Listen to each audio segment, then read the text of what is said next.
The Lion, the Witch, and the Wardrobe by C.S. Lewis. Chapter 14. The Triumph of the Witch. As soon as the witch had gone, Aslan said, "We must move from this place at once. It will be wanted for other purposes. We shall encamp tonight at the fords of Baruna." Of course, everyone was dying to ask him how he had arranged matters with the witch, but his face was stern, and everyone's ears were still ringing with the sound of his roar, and so nobody dared. After the meal, which was taken in the open air on the hilltop, for the sun had got strong by now and dried the grass, they were busy for a while, taking the pavilion down and packing things up. Before 2 o'clock they were on the march and set off in a northeasterly direction, walking at an easy pace, for they had not far to go. During the first part of the journey, Aslan explained to Peter his plan of campaign. "As soon as she has finished her business in these parts," he said, "the witch and her crew will almost certainly fall back to her house and prepare for a siege. You may or may not be able to cut her off and prevent her from reaching it." He then went on to outline 2 plans of battle, one for fighting the witch and her people in the wood, and another for assaulting her castle. And all the time he was advising Peter on how to conduct the operations, saying things like, "You must put your centaurs in such and such a place," or "You must post scouts to see that she doesn't do so and so," till at last Peter said, "But you will be there yourself, Aslan." "I can give you no promise of that," answered the lion, and he continued giving Peter his instructions. For the last part of the journey, it was Susan and Lucy who saw most of him. He did not talk very much and seemed to them to be sad. It was still afternoon when they came down to a place where the river valley had widened out and the river was broad and shallow. This was the fords of Baruna, and Aslan gave orders to halt on this side of the water. But Peter said, "Wouldn't it be better to camp on the far side, for fear she should try a night attack or anything?" Aslan, who seemed to have been thinking about something else, roused himself with a shake of his magnificent mane and said, What's that?" Peter said it all over again. "No," said Aslan in a dull voice, as if it didn't matter. "No, she will not make an attack tonight." And then he sighed deeply, but presently he added, "All the same, it was well thought of, and that is how a soldier ought to think. But it doesn't really matter." So they proceeded to pitch their camp. Aslan's mood affected everyone that evening. Peter was feeling uncomfortable to the idea of fighting the battle on his own. The news that Aslan might not be there had come as a great shock to him. Supper that evening was a quiet meal. Everyone felt how different it had been last night, or even that morning.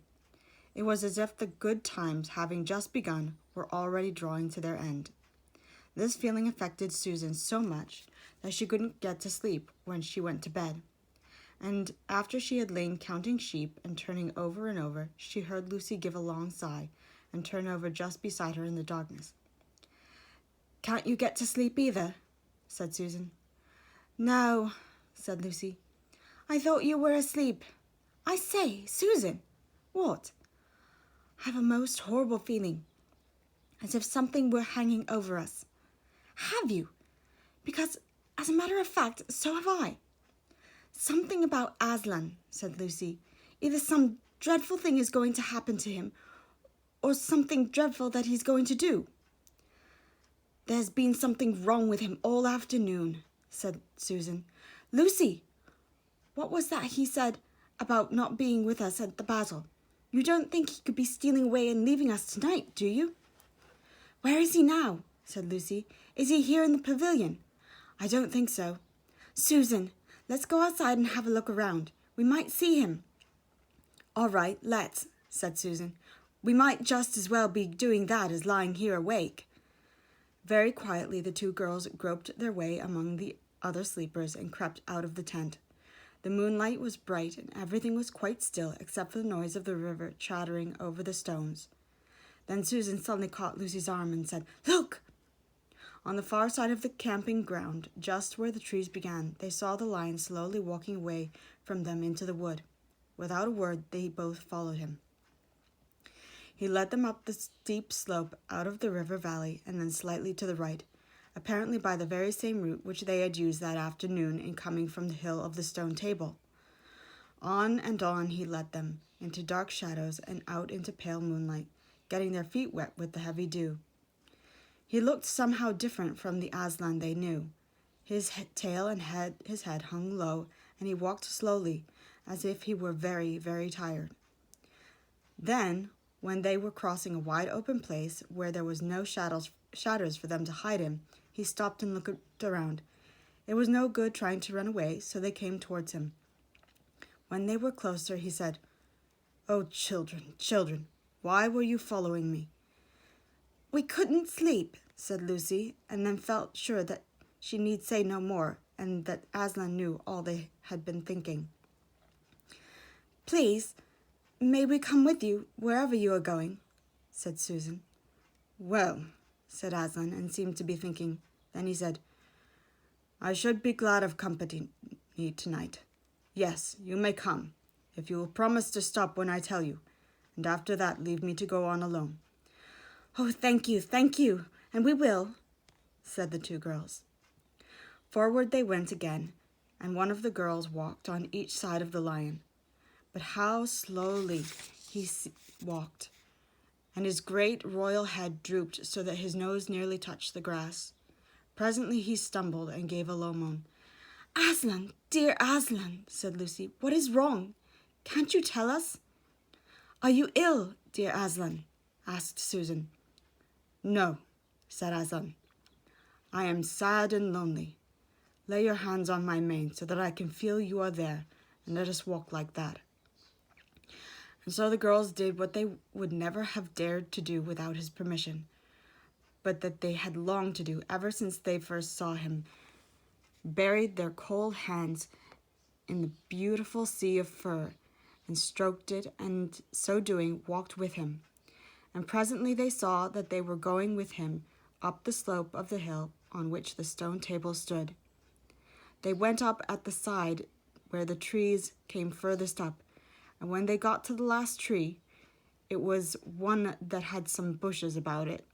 Aslan stopped and said, "Oh, children, children, here you must stop, and whatever happens, do not let yourselves be seen. Farewell." And both the girls cried bitterly, though they hardly knew why, and clung to the lion and kissed his mane and his nose and his paws and his great sad eyes.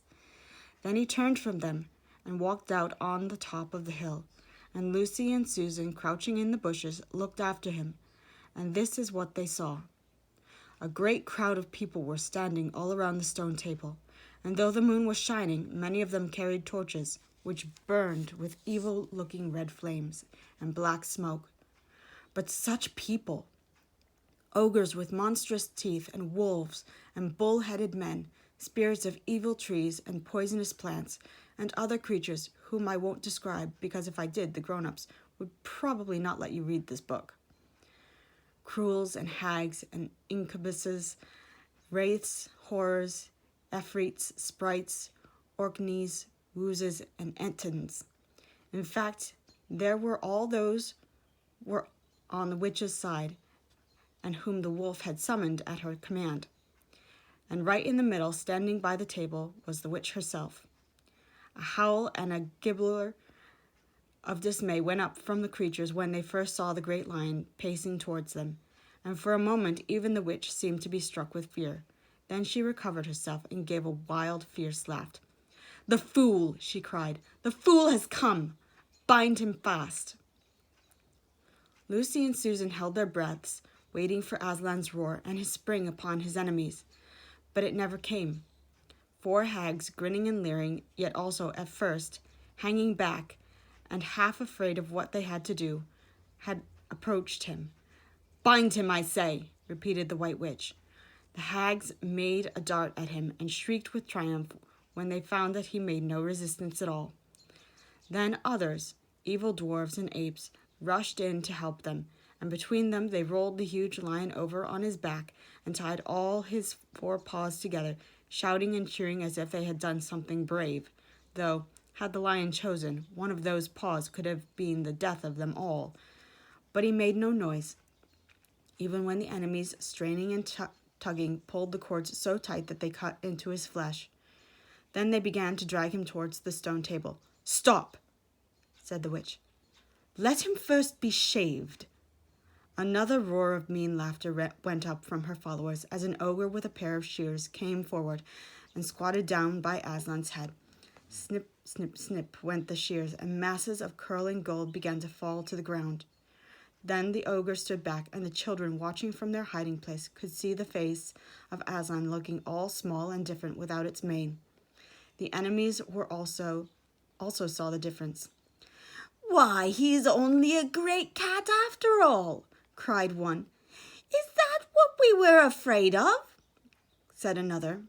And they surged round Aslan, jeering at him, saying things like, "Puss, puss, poor pussy," and "How many mice have you caught today, cat?" and "Would you like a saucer of milk, pussums?" "Oh, how can they?" said Lucy, tears streaming down her cheeks. The brutes, the brutes!" For now that the first shock was over, the shorn face of Aslan looked to her braver and more beautiful and more patient than before. "Muzzle him," said the witch.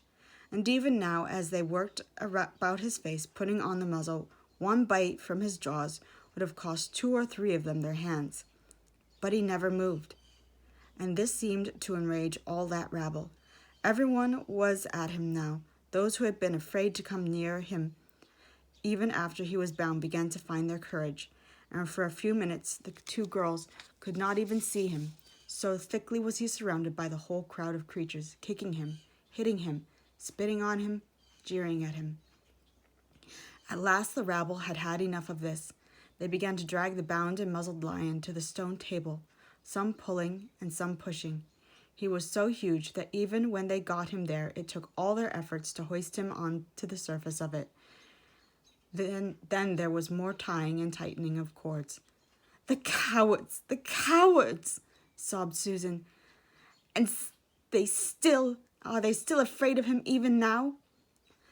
Then once Aslan had been tied, and tied so that he was really a mass of cords, on the flat stone, a hush fell on the crowd. 4 hags holding 4 torches stood at the corners of the table. The witch bared her arms as she had bared them the previous night, when it had been Edmund instead of Aslan. Then she began to whet her knife. It looked to the children, when the gleaming of the torchlight fell on it, as if the knife were made of stone, not of steel, and it was a strange and evil shape. At last she drew near. She stood by Aslan's head.